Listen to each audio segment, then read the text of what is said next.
Bienvenidos, espero que estén bien. Me confirman, por favor, nada más si me escuchan. Por favorcito. Sí, buenas noches, se escucha bien. Gracias, Flori. Bueno, vamos a comenzar esta segunda lección acerca del libro de los Romanos. Espero se hayan puesto al día, los que no están al día, tanto los que estamos en diferido como los que estamos hoy presentes. Es una bendición verles acá a todos. Agradezco su presencia, tanto en formato presencial como los que estarán en diferido en la grabación alrededor de todo el mundo. Muy bien, hoy tenemos algo muy importante porque como les comenté la semana pasada en la introducción, en el verso 16 y 17 del capítulo 1 de Romanos, el apóstol Pablo expresa pues la tesis, ¿verdad? De este tratado teológico, de esta epístola, ¿verdad? Todos los adjetivos que aprendimos acerca de ella. Y en este tratado el tema pues se puede, digamos, ampliar un montón, pero se puede resumir el libro de Romanos como un tema en torno a la justicia de Dios y pues la relación que tiene con la fe, ¿verdad? Recordando que fe puede significar varias cosas y en el aspecto paulino, la gran mayoría de veces, cuando Pablo es muy pastoral, pues fe está refiriéndose al conjunto de verdades, ¿verdad? Que giran en torno al cristianismo, ¿verdad? No es ese poder, no es esa fuerza necesariamente, salvo cuando es específico, ¿verdad? Que él habla de eso, ¿verdad? Y pues esta justicia nos lleva al medio de redención que el Señor provee, ¿verdad? Esta semana vamos a hablar de esa tesis, pero no quiero desglosar demasiado. Como me dijo Celeste, no los vayas a abrumar, ¿verdad? No quería abrumar desglosando los conceptos teológicos alrededor de la justicia y esas cuestiones, ya que la misma carta nos los va a ir dando, la misma carta nos va a ir presentando en capítulo 3, capítulo 5, no se diga el capítulo 11, nos va a ir presentando cómo es la justicia de Dios, cómo es la redención, cómo es el papel de la fe. Así que si invirtiéramos mucho tiempo en ser muy específicos en este aspecto, pues nos quedaríamos abruptos, ¿verdad? Y nos quedaríamos 5 sesiones solo en estos dos versículos, que es mejor ser pragmático como lo era Pablo e ir conforme vayamos caminando viendo estos aspectos. Ustedes lo pueden ver en la misma calendarización que tenemos, que no cubrimos muchos capítulos aquí en este trimestre, porque va dándonos esos temas. Va explicándonos ahí acerca de la justicia respecto a esto y lo otro. Así que hoy vamos a ser muy, eh, digamos, en cuestión de panorama, sin dejar de decir lo que se tiene que decir en cuanto a estos temas, ¿verdad? Eh, y en esta ocasión vamos a tratar de definir de una manera de panorama qué es justicia, qué es un juicio o ira y qué es la fe, ¿verdad? Y eso nos va a ayudar a ver conceptos teológicos, un concepto teológico que la siguiente semana vamos a tener la necesidad de estar desarrollando, que es la revelación natural de Dios, ¿verdad? Hay más de una sola revelación, no se alarmen, ¿verdad? Pero hay formas en que Dios se revela. Y bueno, los versículos a usar son estos 4. Realmente la tesis está en 2, pero después les explico por qué agregué un par de versículos más que nos van a crear un enlace, ¿verdad? En cuanto al tema principal general de hoy, que es el Evangelio y la justicia. Hoy no hay subtemas per se, sino todo gira alrededor del mismo tema. Y vamos a ir en esta ocasión versículo por versículo. El primer versículo dice, a la verdad, no me avergüenzo del Evangelio, pues es poder de Dios para la salvación de todos los que creen, de los judíos primeramente, pero también de los que no son judíos. Espero que tengan ahí su Biblia, sus versiones, porque cada versión, que ya saben que no me gusta decir versión, pero bueno, cada traducción enriquece el asunto lingüístico, el asunto eh, emocional, psicológico, aspecto religioso de lo que estamos diciendo, pero en esencia está diciendo lo mismo, ¿verdad? Eh, Así que vamos a ver qué nos está diciendo este versículo 16 de estos aspectos del Evangelio y la justicia. Lo primero que vemos que Pablo menciona es que hay que ser sinvergüenza, ¿verdad? Debemos saber que el mensaje del Evangelio en el contexto paulino, ¿verdad? Vamos primero al contexto inmediato. El Evangelio tenemos que entender qué significaba dentro de su cultura, porque nosotros, los occidentales, que así nos hacemos llamar, ¿verdad? Eh, Tendemos a creer que el mundo siempre ha sido como es hoy, ¿verdad? Que la familia era como la concebimos hoy, la sociedad, la economía, los gobiernos, y si tenemos nos tomamos esa libertad, por decirlo de una manera muy educada, vamos a cometer un error. Si Pablo dice no me avergüenzo, no es porque él sale a la calle con un rótulo que dice Jesús te ama, ¿verdad? No es porque él usa playeras de una cruz con un leoncito blanco, ¿verdad? Como la que yo uso frecuentemente. No es porque tenga una pulsera que diga que haría Jesús o tenga los 7 colores y expliquemos. Pablo no se está refiriendo a eso, y mucho menos porque anda en la calle con su auto a todo volumen con música religiosa. Pablo está diciendo algo muy profundo que si no conocemos el contexto no lo perdemos. Primero que nada, el mensaje del Evangelio no era bien visto, ¿sí? Y eso nos tiene que quedar claro. Y un no bien visto cultural, social, ¿no? Como hoy, ¿verdad? Para los helenistas, ¿verdad? Que digamos, influían en la manera de pensar, en la filosofía de todo el imperio, es decir, los griegos, ¿verdad? El asunto de la resurrección era ridículo, ¿verdad? Si ustedes se recuerdan al leer los evangelios, esto no está en el PDF, había 2 grupos, ¿se recuerdan? 2 grupos que estudian la ley. Unos eran los fariseos y otros eran pueden escribir en el chat. Y estos que eran, digamos, el bando contrario a los fariseos, no creían en la resurrección. ¿Y saben por qué no creían en la resurrección? Porque tenían escuela griega, ¿verdad? Ahora, estos hermanos, gracias a ellos, tenemos los rollos del Mar Muerto, ¿verdad? Los saduceos, porque nadie escribió, tienen 0 y todos. Eh, este era el otro grupo que no creían en la resurrección. Y si ustedes han leído los evangelios, hay un relato ahí donde a Jesús le dicen, mira, ¿y qué pasa con aquel que tuvo 7 mujeres y todo? De este grupo estamos hablando. Tenían una influencia griega. Entonces, para los griegos, para todo aquel de cualquier religión, de cualquier cultura dentro del Imperio Romano, con una manera de pensar, una cosmovisión griega, el asunto de la resurrección era un absurdo, era un ridículo, ¿verdad?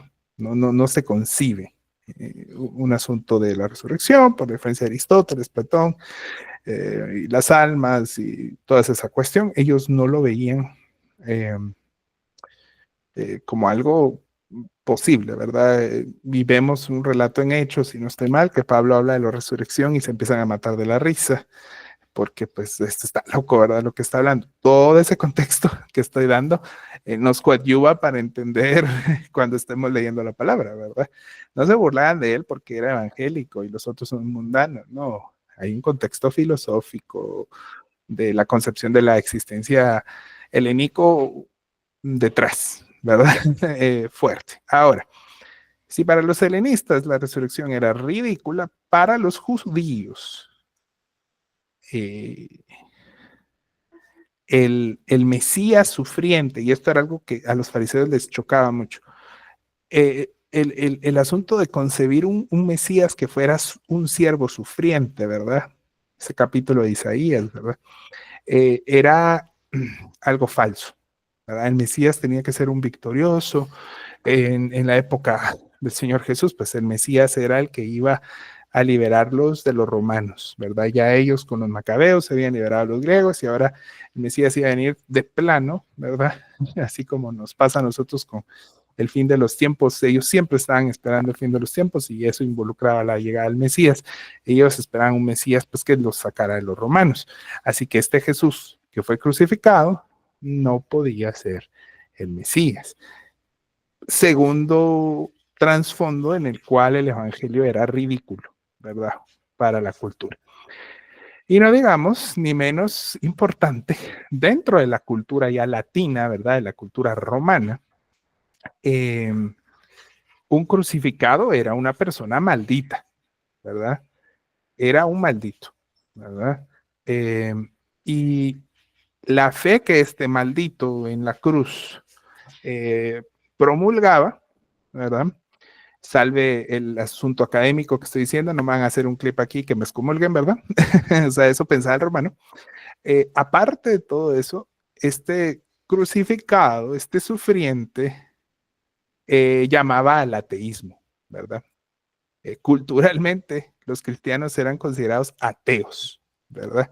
Ese será tema de otro show. Hoy no lo puedo ampliar, pero así como hoy en día nosotros vemos una persona y le decimos usted es atea, para los romanos, un cristiano era un ateo, ¿verdad? Entonces, por donde se viera, estoy hablando del concepto, del contexto inmediato, ¿verdad? Filosófico helénico, cultural romano, religioso judío, que era donde venía el cristianismo, el evangelio era una vergüenza, ¿sí? Entonces, cuando Pablo dice no me avergüenzo, tiene una implicación mucho más amplia que el decir soy cristiano y que tus amigos se burlen de ti. Es una cuestión mucho más profunda. Por eso, Pablo, ¿verdad? Cuando dice no me avergüenzo, hace un enunciado cultural, un enunciado social, religioso y filosófico que, que debemos de reconocer, ¿verdad? Porque hoy quizás ser cristiano pues ya no es relevante, ya no necesariamente está vinculado a una responsabilidad social. Es decir, ser cristiano en el primer siglo tenía implicaciones sociales, ¿verdad? Tenía implicaciones relevantes, ¿verdad? Y no éramos bien vistos y hasta fuimos perseguidos. Entonces, eh, Pablo no se avergüenza de la adversidad. En la bonanza, como en la Guatemala de los 2000, ser cristiano no tiene ningún tipo de adversidad. Algunos, pues, eh, tienen ahí, se autoperciben perseguidos, pero de perseguidos no tienen nada, ¿verdad? Esta era una realidad del Evangelio. Y Pablo está diciendo, bueno, a la verdad, a ciencia cierta, yo no me avergüenzo del Evangelio, piedra fundamental de la tesis del libro de Romanos. Sin embargo, el llamado de Pablo es que valoremos el poder de Dios que está en el Evangelio. Y este llamado sigue hoy al día latente, está presente, ¿verdad? En nuestra sociedad tenemos un problema y esto es una tesis mía que trato de vincular con la tesis paulina. Ahí en el PDF puse que asumo total responsabilidad, pero yo considero que en nuestra sociedad cualquiera se identifica como creyente. Es muy fácil. Tenemos gente como Justin Bieber, tenemos, y quiero ser así bien pop, ¿verdad? Gente como Neymar, por ejemplo. No se me ocurre otro ahorita, pero que con solvencia dicen son cristianos, ¿verdad? Y se puede decir, tío Nolito, usted no debería estarlos juzgando. Pero a lo que voy es de que es mucho, es muy superficial, es muy fácil en nuestros días decir soy cristiano y no tener una responsabilidad detrás de ello. El señor expresidente, por ejemplo, si nos ponemos contextuales, ¿verdad? No hay una responsabilidad, no hay frutos, no hay una vida apegada ni al orden sexual que el señor define, pero mi teoría es que tenemos una crisis porque hoy es muy fácil, ¿verdad? Y creo yo que es menester se levanten Pablos, se levanten discípulos paulinos para que vivamos un evangelio sin avergonzarnos, ¿verdad? Y que tengamos un sentido de radicalidad, ¿verdad? No extremista, pero sí que seamos radicales en la fe y que tratemos de ser diferentes en la sociedad y de vivir en santidad, ¿verdad? Si en efecto yo tengo razón y estos son tiempos de vender muy barato el llamarse cristiano, lo que se necesita entonces es integralidad en la confesión de la fe. El verdadero evangelio tiene el poder de Dios que ofrece y da salvación. Por eso Pablo no se avergüenza de él y él lo dice acá, ¿sí? El poder que viene en el evangelio es que da salvación. No hay otro, no hay más. Es un evangelio que debe transformarnos, ¿sí? No podemos seguir siendo igual, como les he dicho muchas veces. Hay una buena voluntad detrás de poner en las iglesias. Yo he visitado por lo menos 10 iglesias que tienen en la entrada un mensaje similar o parafraseado de ven tal cual eres. Y está bien, puedo venir tal cual eres, pero si yo por 10 años voy al mismo templo y vengo tal cual soy, ahí hay un problema. Sí, eso no puede existir. Por mucho que sea bien intencionado, es un error, ¿verdad? El Evangelio debe transformarnos, ¿sí? Y nos debe llamar a vivir en la voluntad de Dios. Ese es el Evangelio, ¿verdad? Necesitamos tener un anhelo de extraer en la palabra el criterio de lo que es justo y verdadero.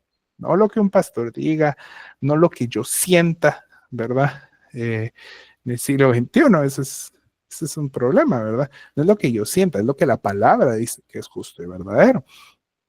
Y porque independientemente de la comodidad que tengamos para ejercer nuestra fe en el mundo, siempre va a existir la presión para ser políticamente correcto, por ejemplo. Y nuestra fe no es políticamente correcta, no es educada, ni siquiera es afable, es exclusivista a cierto punto. Entonces, tenemos que ser un poco también menos uh, interesados en que la sociedad nos apruebe y estar más preocupados, ¿verdad? De hacer lo que la palabra dice. Yo se los he dicho en muchas ocasiones ya y lo repito ahora en Romanos.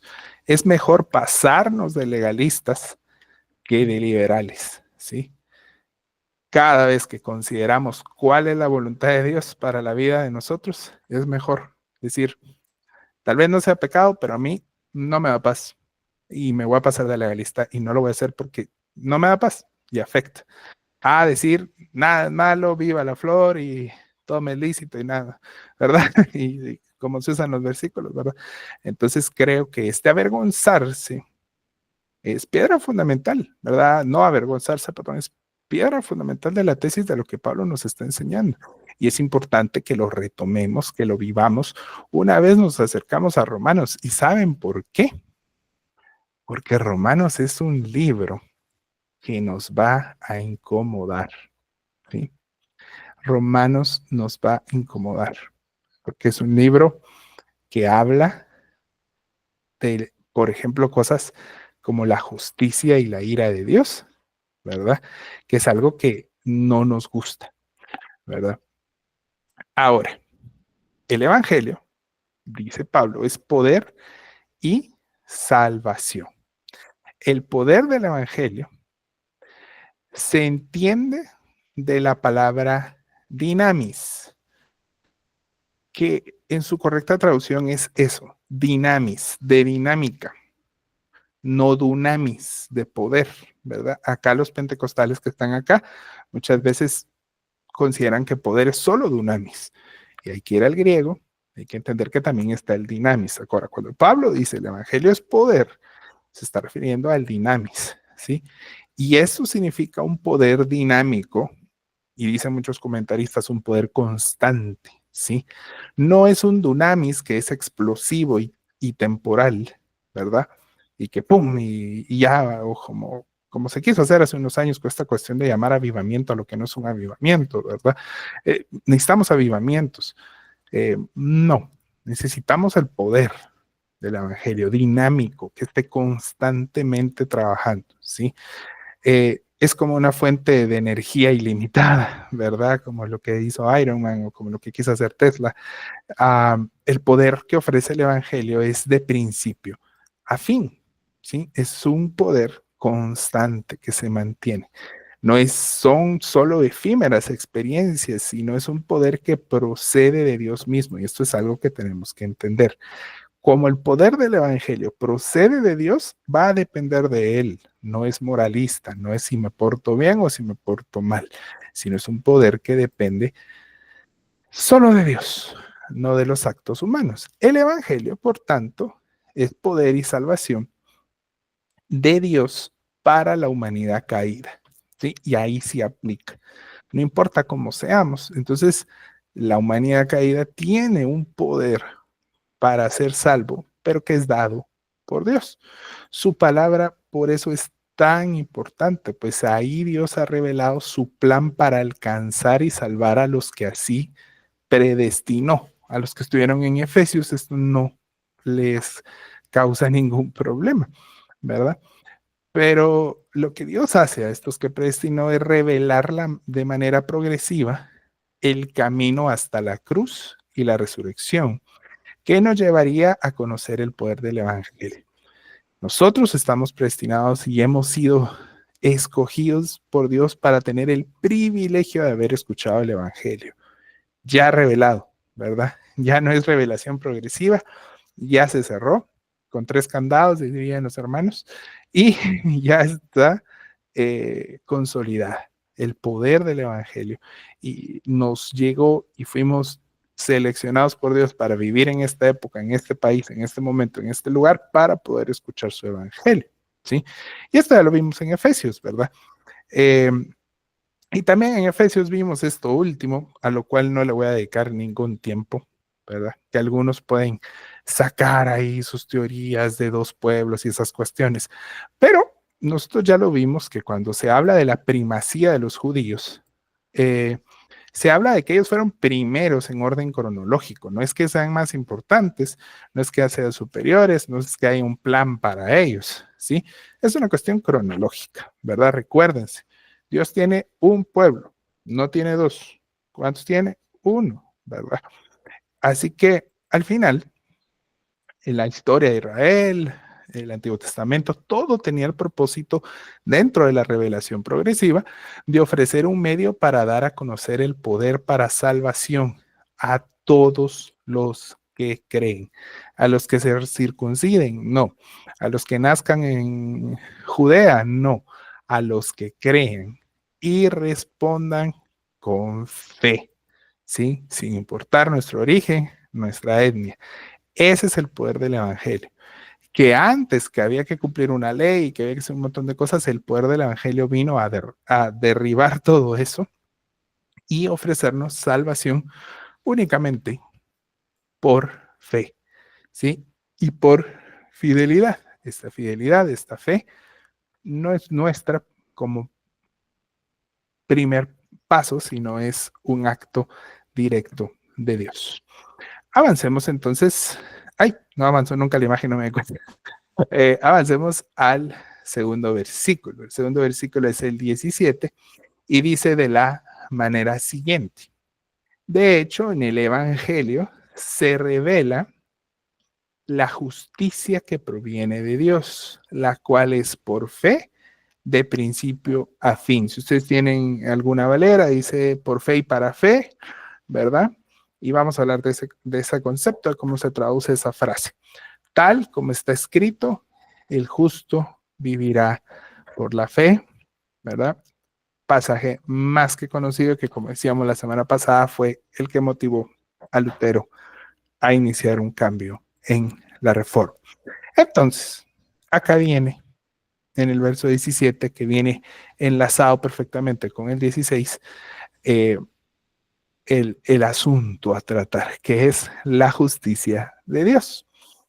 A nivel teológico, déjenme decirles, hay muchas justicias, ¿verdad? En torno a Dios. Eh, digamos, La justicia que se llama justicia absoluta de Dios es una que solo Dios tiene.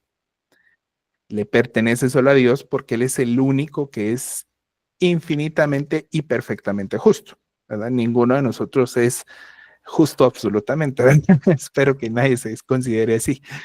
Otra justicia es la retributiva. Eh, Ustedes, no sé si alguna vez han leído, hoy están bien callados, pero manifiéstense ahí con un emoji o algo. Si han tenido la oportunidad de leer Deuteronomio 6, 7, 8 y 9, o el Shema, o algo que se popularizó mucho, si han leído Deuteronomio 28, ¿verdad? Está una canción ahí que Dios te guarde y esa cuestión. Bueno, si aparte de cantar leemos la Biblia, sabemos que Deuteronomio 28 es un pasaje que se usa mucho, ¿verdad? Porque dice, te bendeciré acá y allá y allá y ahí se acaba el capítulo para todos y no siguen donde dice, pero si no haces caso, te pasará esto y esto.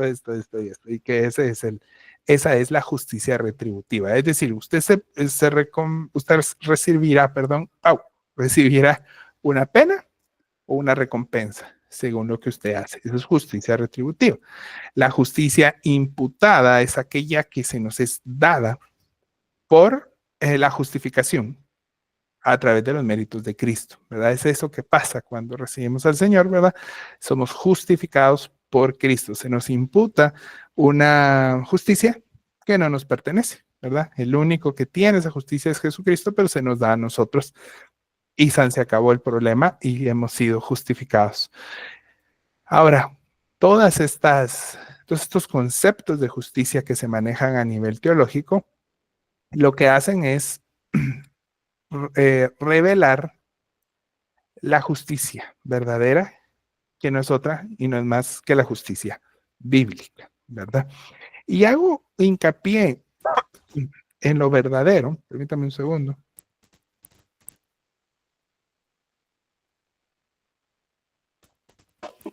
Eh, Hago hincapié en lo verdadero porque hoy vivimos en un mundo completamente globalizado, ¿verdad? Lo que está pasando a nivel político es la respuesta a la globalización, ¿verdad? Hay algunos líderes que han dicho, la globalización no era tan buena, ¿verdad? Y dentro de la globalización tenemos un aspecto de acceso a la información, ¿verdad?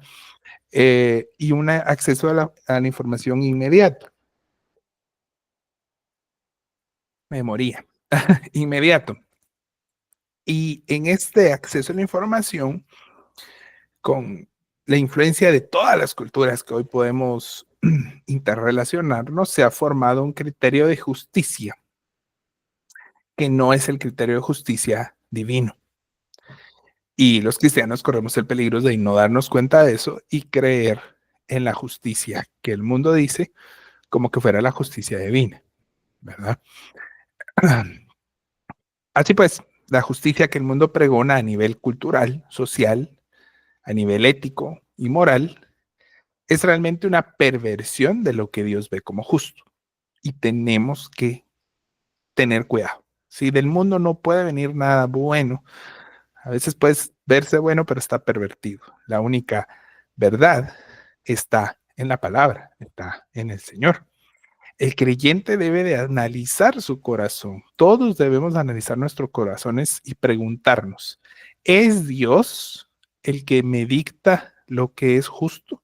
En mi mente, para saber si algo es justo, me pregunto si eso es lo que Dios dice o nuestra cultura, nuestra sociedad, nuestra tradición o nuestra misma religión cristiana tiene prioridad sobre lo que la palabra dice que Dios considera como justo. Y esa es la pregunta que tenemos que hacernos, ¿verdad? A la luz de la palabra, ¿qué dice Dios que es justo? Porque en el Evangelio se ha revelado esta justicia. Entonces, eso quiere decir que tenemos una justicia revelada, ¿verdad? Así que la justicia ha sido revelada por Dios. Gálatas capítulo 1, versículo 11 al 12. Si tienen ahí su Biblia, ahí se los puse, Gálatas 1, 11 al 12. Pablo les hace saber a sus queridos Gálatas, después de haberlos insultado, no, antesito, les dice, lo que yo hablo es revelado por Dios, ¿sí? El evangelio es la palabra de Dios, no es un asunto de hombres, ¿sí? Y la justicia de Dios, tenemos que limpiarla de estos conceptos humanos, porque Dios no es un Dios vengativo porque aplique la justicia, ¿sí? No es un Dios malo, o como algunos ateos o agnósticos estúpidamente dicen, Dios fue un genocida, ¿verdad?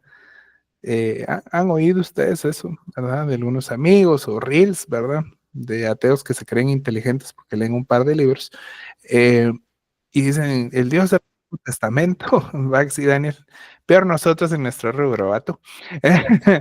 El Dios del Antiguo Testamento es un genocida y eso es un disparo al aire, ¿verdad? Y es tan fácil y vienen todos los, no voy a poner adjetivos, todos los fanáticos de cierto ismo, ¿verdad? Y sí, es cierto, y la Biblia, y aquí, que Dios, ¿verdad? Y es un absurdo, ¿verdad? Eh, eso no es maldad, no es una venganza per se, sino es la justicia de Dios. Dios revela su justicia delante o en contra, si quieren verlo, de la avaricia del hombre, que lleno de maldad ha optado por el pecado, ¿sí? El Evangelio es toda la justicia de Dios demostrada o revelada de principio a fin, ¿sí? La voluntad de Dios establecida en la vida del hombre es lo justo. ¿Qué es justicia, tío Nolo? La voluntad de Dios en la vida del hombre, ¿sí? Lo justo es entonces abandonar el criterio humano y optar por la revelación divina, su palabra. Y en la misma línea,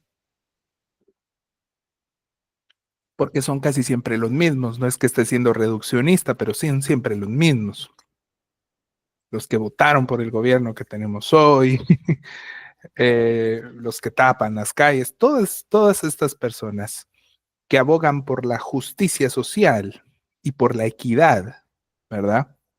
Que se alimenta de varios ismos, ¿verdad? No sismos ni ismos como que unen continentes. Ustedes saben, enenismo, enenismo, todo lo que termina en ismo. Eh, todos estos grupos van a tener una justicia y una presión sobre la iglesia de esto es justo, tu Dios no es justo. Y nosotros tenemos que entender que la justicia ya fue revelada y nuestra labor, aunque no nos guste, porque no nos dé miedo perder trabajos, nos dé miedo perder amistades, nuestra labor realmente es callar las voces del mundo, por lo menos en nuestro corazón. Eso no quiere decir a salir a buscar gente y callarla, ¿verdad? Sino callar esas voces del mundo y darle lugar y escuchar la voz de Dios en su revelación perfectamente trazada, es decir, en la Biblia. Si nosotros tenemos un debate entre si es malo o no abortar, entre si es malo o no mm, consumir tal cuestión, si es malo o no hacer tal cosa, si es malo o no esto y lo otro. Lo que nosotros necesitamos es dejar de preguntarle a un TikToker, a un influencer, a un líder que tiene más dudas que nosotros, eh, a los amigos, y tenemos que abrir la Biblia y formar criterio de justicia, ¿sí? Porque en el Evangelio hay muchas zonas grises, ¿verdad? Muchas zonas grises. Y la gente no dice esto en las iglesias, pero lo hay. Hay lugares donde uno tiene que tener criterios. Se los expliqué la vez pasada con lo de la cena de Navidad y la copa de vino, ¿verdad? Muchos dirán, qué hipócritas, ¿verdad? Se quitan las botellas de las copas de vino para tomarse la foto que van a subir a redes y luego siguen tomando. Eso no es hipocresía, es concepto de justicia. Es saber que en mi casa, en mi intimidad, yo sé que esto no es malo, pero hay hermanos débiles que lo van a ver como malo, entonces soy justo y corrijo, ¿verdad? Eso es todo lo contrario a la justicia social, ¿verdad? Que dice, tú tienes que cambiar, tú tienes que ser como yo soy, tú tienes que aceptar como yo soy y promover lo que yo soy, porque si no, tú eres malo, ¿verdad? Entonces tenemos que tener cuidado de que la única justicia que importa, o al menos la única justicia que como creyentes debería importarnos, es la revelada en la palabra de Dios. Y por último, entender que la justicia es por fe de principio a fin, como dice este versículo. Ya vamos a terminar, no se preocupen, hoy es cortito, ¿verdad? La justicia, entonces, en el Hijo de Dios está basada en una acción recíproca entre Dios y el hombre. Quiero que entendamos esto, sobre todo los que acá son pentecostales dentro de nosotros. Eh, no depende de nosotros, pero sí es una cuestión relacional, ¿sí? El hombre tiene el papel, por decirlo así, de dar una respuesta positiva, que eso todos lo sabemos hacer con esta oración y toda esa cuestión, pero una respuesta positiva y una respuesta continua. Eso significa de principio a fin, ¿sí? ¿Cómo así continua, tío? No le...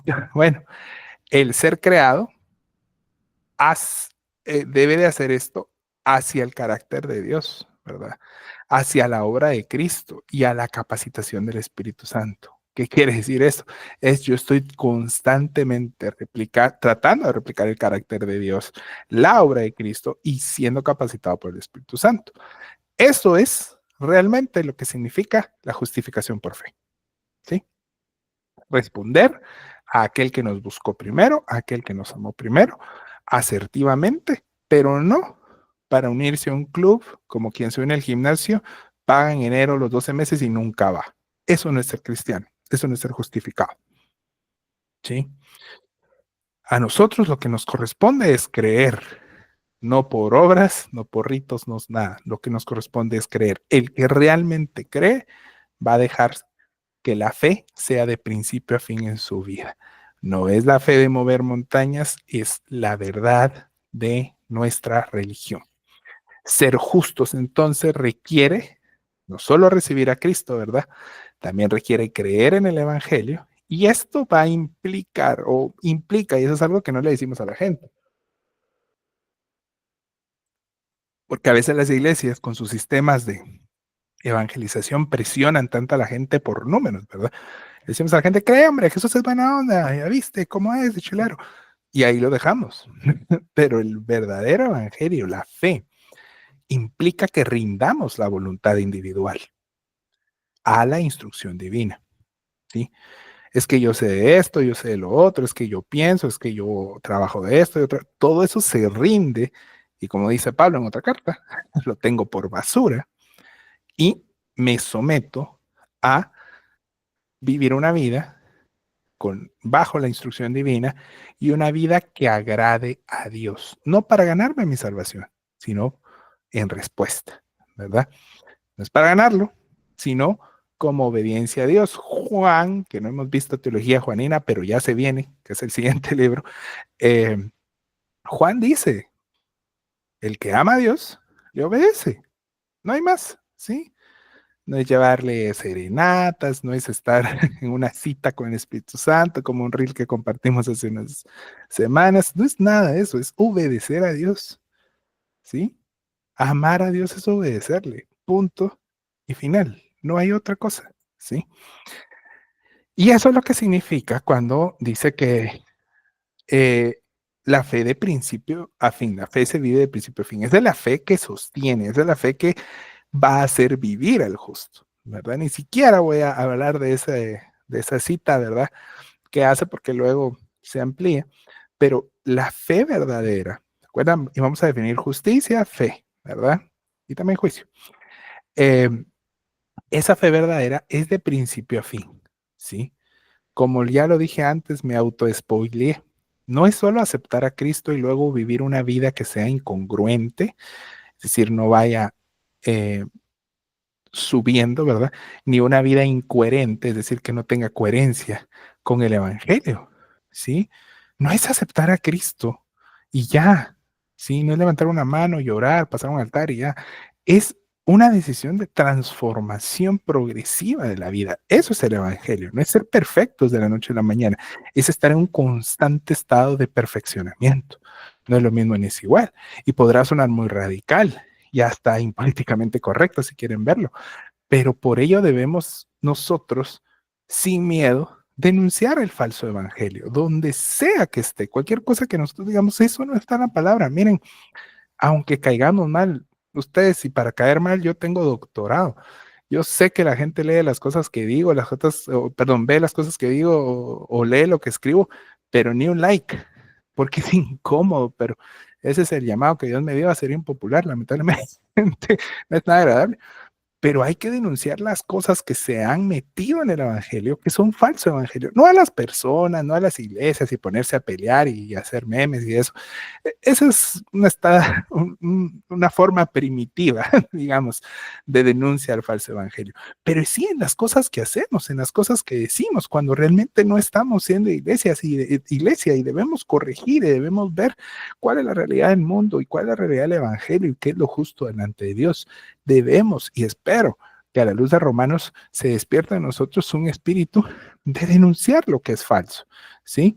Y denunciar a aquellos que tajantemente exponen falsedades porque se vuelve necesario, ¿verdad? No podemos tolerar que haya personas que estén embaucando a la gente, que le dicen que si no diezman están malditos, que les digan que tienen que dar sus carros porque el Señor dice, que les digan que tienen que dar sus ahorros porque aquí dice el Señor. Esas cosas no debemos de permitirlas. Y podemos caer mal, nos pueden excomulgar, nos pueden meter a la refri como a su servidor, pero no podemos llegar al trono de Cristo y decirle, ¿sabes qué? Sí me avergoncé un poquito del evangelio, fíjate, ¿verdad? Eso no es permitido desde mi punto de vista, ¿verdad? Yo prefiero que ruede mi cabeza por predicar la verdad, aunque esté un poquito equivocado por mi entusiasmo y mi impulsividad, a que llegue a la presencia del Señor y me digan, men, ni te conozco, ¿verdad? Y tú no vivías el evangelio. ¿Por qué? No podemos tolerar la injusticia. Tenemos un Dios que no tolera la injusticia. Aquel que tolera, que promueve, acepta la injusticia no es un hijo de Dios, ¿sí? Porque no vive de principio a fin en la fe. Dice Pablo cierra esta parte diciendo que el justo vive por la fe. ¿Qué es vivir por la fe? Es hacer las obras de justicia que describe la palabra. ¿Qué nos va a vivificar la fe? ¿Sí? Nada tiene que ver esto, solamente pues hablar de servicios, hablar de ir a la iglesia, hablar de dones, de ministerios y demás asuntos propios de una costumbre religiosa. Cuando habla de que el justo vivirá por la fe, es porque vive continua e integralmente en la justicia de Dios, ¿sí? En especial fuera de las cuatro paredes. Y miren, no sé si ustedes han leído el Antiguo Testamento, pero a veces el Antiguo Testamento puede ser aburrido, puede ser abrumador, puede no entenderse nada, puede uno meterse a leer Ezequiel y decir de qué está hablando, o Zacarías y decir de qué está hablando. Pero uno puede resumir, o por lo menos mi mente pequeña, llega a resumir el Antiguo Testamento como el tratado de la injusticia y la idolatría, que son los dos temas que van a ser tratados ahorita. Porque Israel fue un pueblo con mucha religiosidad, con mucho rito, pero injusto. Era injusto con las naciones. Israel no fue llamado a oprimir a sus vecinos, fue llamado, el Israel bíblico, no está hablando nada del Estado de Israel, ¿sí? No fue llamado a más que ser luz, ¿verdad?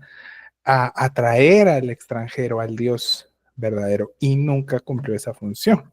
De ahí que, por ejemplo, la teología de la liberación que surgió en el siglo XX toma todos esos pasajes donde el Señor le echa en cara a Israel su injusticia social y forman toda esta cuestión de la justicia social a través de la religión romana, que hoy está presente en la religión protestante.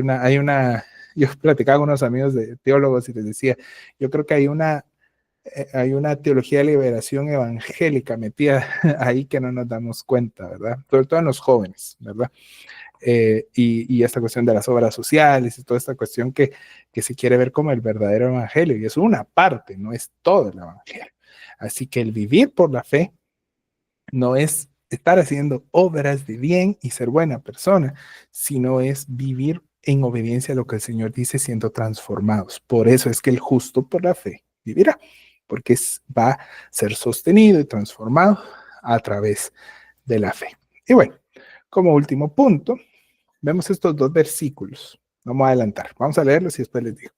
En verdad, la ira de Dios viene revelándose desde el cielo contra toda impiedad e injusticia, los dos elementos que les decía Israel, de los seres humanos, que con su maldad obstruyen la verdad.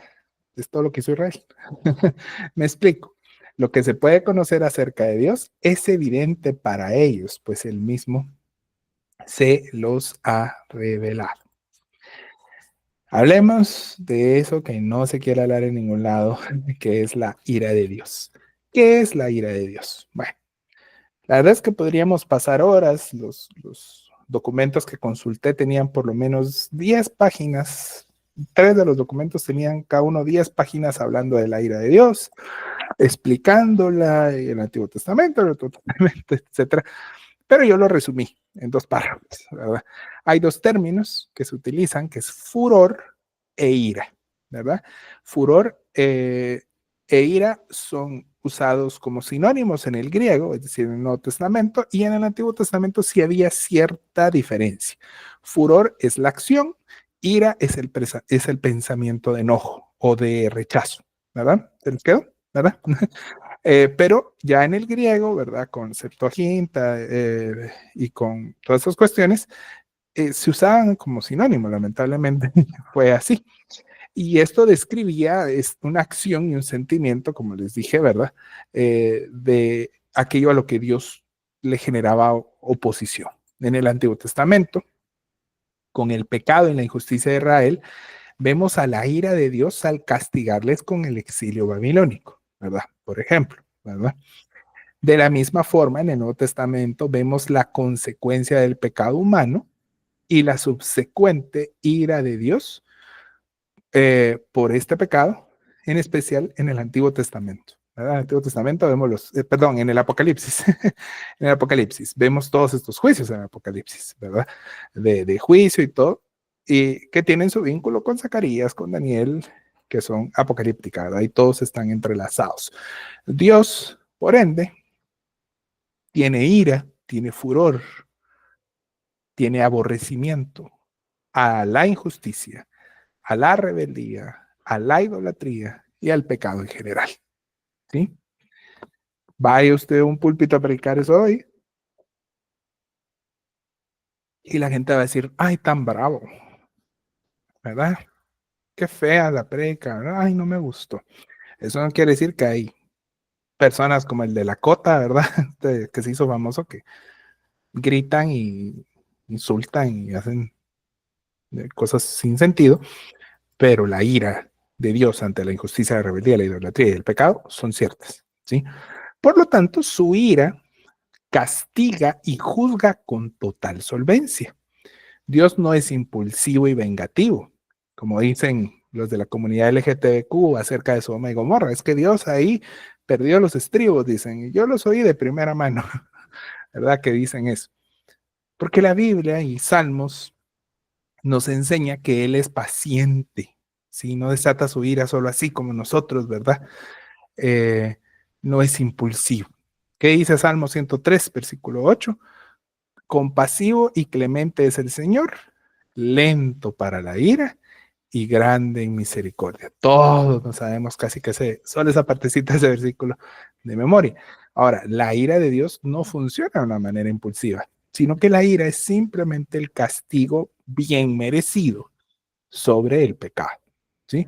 Pruebas de la misericordia de Dios, ahí está la historia bien leída de Sodoma y Gomorra, por ejemplo, de la intervención de Abraham, Lot, y que Dios todavía se toma el tiempo ahí de intentar, pero quieran o no, aunque parezca tardar, como con Israel y Babilonia, el castigo llega eventualmente. El otro elemento en este pasaje es la injusticia y la impiedad.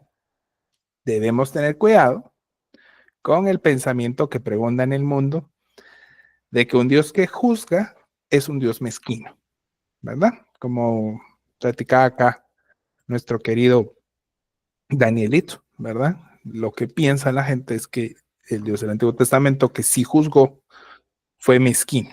Por el contrario, la ira de Dios responde a la impiedad, que es impiedad, es negar y tener una actitud de irreverencia hacia Dios, ¿verdad? Un ateo vive en impiedad. Y la ira de Dios también responde a la injusticia, que la injusticia denota una connotación moral y de práctica de pecado individual y hacia la creación, hacia los demás, fomentar el pecado y todo. Por ello, la ira de Dios se viene revelando, como dice Pablo, en toda la historia, incluida la historia bíblica. El relato pues, bíblico lo dice, Dios mismo, en su justicia, proveyó entonces a los hombres un recurso de gracia. ¿Por qué es un recurso de gracia? Porque lo que se merece es la ira, pero Dios extiende gracia y con la gracia extiende redención, que lo que hace es ahora el hombre responsable, una vez más, ¿verdad? Se le dio una segunda oportunidad después de Adán de aceptar o rechazar la misericordia y el amor de Dios. Esto aplica para otros memes que los ateos ponen en internet de, ay, mira, soy el Dios que te quiere matar, pero te voy a proveer también salvación. Algo así dice el meme, ¿verdad? Eso es un absurdo. Es el hombre que rechaza a Dios una vez más, ¿verdad? Desde que lo rechazó en Edén. Y por eso Juan 3:36 lo dice. ¿Qué dice Juan 3:36? El que cree en el Hijo de Dios tiene vida eterna, pero el que no obedece al Hijo de Dios no verá la vida, sino que la ira de Dios permanece sobre él. ¿Por qué? Porque nosotros ya estábamos en la ira de Dios. Si aceptamos al Señor Jesús como el Hijo de Dios y el plan de redención de Dios, salimos de la ira de Dios, ¿verdad? Todo aquel que rechaza al Señor, que vive un falso evangelio, está en la ira de Dios, ¿verdad? No hay otra cosa. Por eso decía que a veces el evangelio es muy radical para nuestros tiempos modernos, ¿verdad? Y es difícil para que la gente lo acepte. El otro punto es la obstrucción de la verdad, que esto es muy sencillo, lo vamos a explicar rápido. Cuando las personas, como decía, optan por rechazar a Dios, muchos de los hombres toman una actitud contraria a la fe y hasta hostil, ¿verdad? Que los lleva a vivir de una manera que siempre busca obstruir la verdad. Uno de los comentaristas dice que esta frase en específico puede significar tres cosas. Uno, los hombres que conocieron la verdad pero la han rechazado. Dos, hombres que su estilo de vida muestra que ellos rechazan la verdad. ¿Verdad? Es esta gente que le gusta demostrar que están pecando. Ahora, miren, me estoy haciendo esto, miren, me estoy haciendo, típico, ¿verdad? O tres, hombres que en sus vidas o palabras causan que otros no conozcan o no reciban o rechacen la verdad. Es intrínseco en aquellos que rechazan a Dios fomentar todo tipo de medidas que lleven a otros a caer en el engaño de rechazar a Dios. Y por último, tenemos que hablar de esa revelación que dice acá el apóstol, ¿verdad? El apóstol se refiere a la humanidad que ha conocido a Dios y decide rechazarle. Y acá quiero, obviamente, enseñar un principio teológico, ¿sí? Este va a ser el tema de los siguientes versículos, por lo menos son los siguientes 2 lunes. Y deliberadamente coloqué este verso 18 y 19 junto a la tesis, ¿verdad? para hacer una introducción a esta sección, para que no perdiéramos el vínculo de que estamos hablando, ¿verdad? Cuando Dios revela su justicia a través de la fe, revela su ira, ¿verdad? Que debe de castigar el pecado del hombre.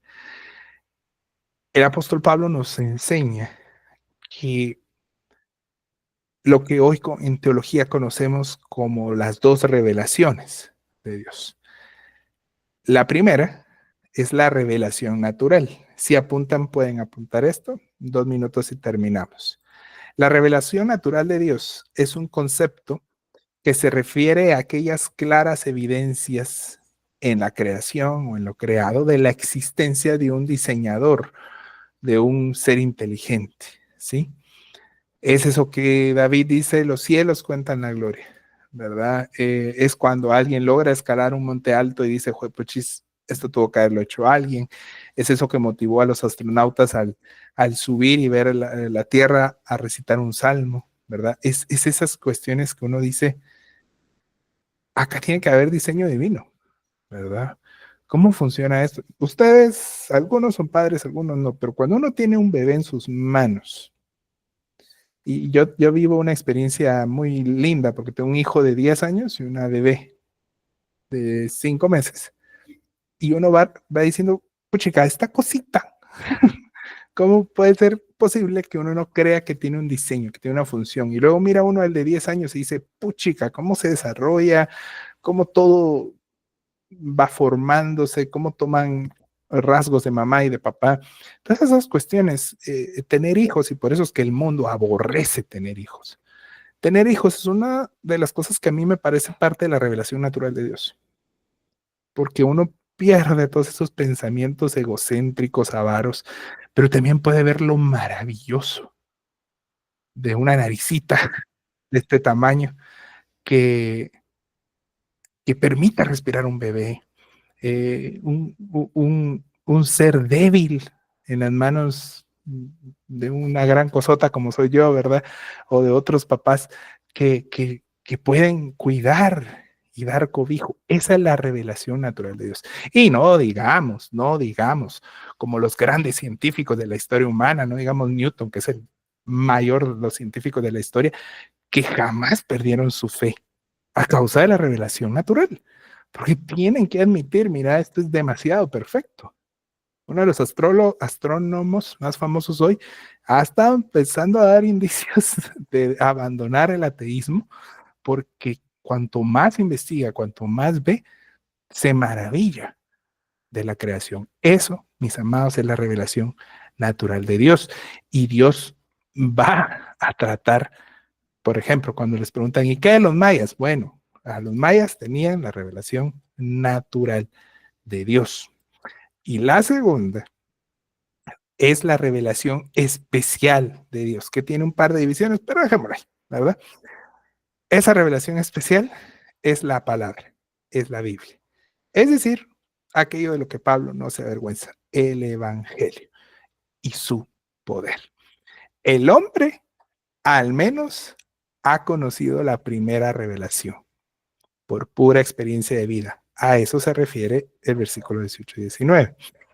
Y a eso se va a referir los siguientes versículos, que miren, son de mis versículos favoritos de la Biblia, porque describen nuestra sociedad. Por favor, estudienlo, léanlo y dense cuenta. Pero la triste realidad es que aún conociendo una, que es la revelación natural, o ambas, el hombre lamentablemente decide rechazar a Dios.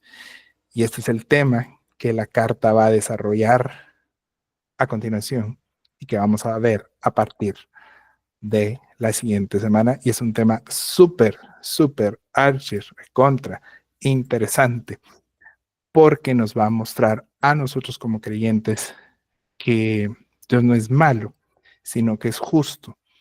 Y nos va a mostrar a través de Israel, nos va a mostrar a través de Cristo, nos va a mostrar a través de la historia misma de la humanidad, cómo Él se ha ido revelando con mucho amor y nosotros lo hemos rechazado. Así que Él es justo y la única manera que nosotros como justos vivamos es por la fe en Él. Esa es la tesis, esa es mi versión de la tesis del libro de los romanos. Espero que puedan seguir asistiendo o viendo los diferidos, ¿verdad? Para eso son. E inviten a sus amigos. Este libro es maravilloso, como toda la Biblia lo es, pero el Pablo, con su amplio conocimiento de la Torá, de la Mishnah también y de todo lo demás en cuanto al Antiguo Testamento, va a agarrar el Evangelio y ¡fum! Lo va a sumir en el libro de Romanos y es precioso. Gracias por estar acá, oramos y terminamos. Amantísimo Padre, te agradezco por este grupo precioso, Señor, de gente apasionada por ti, por aprender de ti. Gracias, Señor, porque permiten los medios para que estemos acá. Bendecimos a hermano Antonio que nos ayuda con el medio también, Señor. Gracias, Señor, por la vida de cada uno. Oro por las necesidades, Señor, de cada uno de los que estamos acá representados en comunidad. Glorifícate, Señor. Ayúdanos a entender tus propósitos. Ayúdanos a tener paz y a no dar lugar al mundo, Señor, sino a dejar que el poder de tu evangelio sea de principio a fin en nuestra vida. Y nos unimos a toda angustia de nuestros hermanos para acompañarle, Señor, y confiar en tu perfecta voluntad. Amén y amén. Tengo una maravillosa semana. En nombre del Señor. Bendiciones, amigos.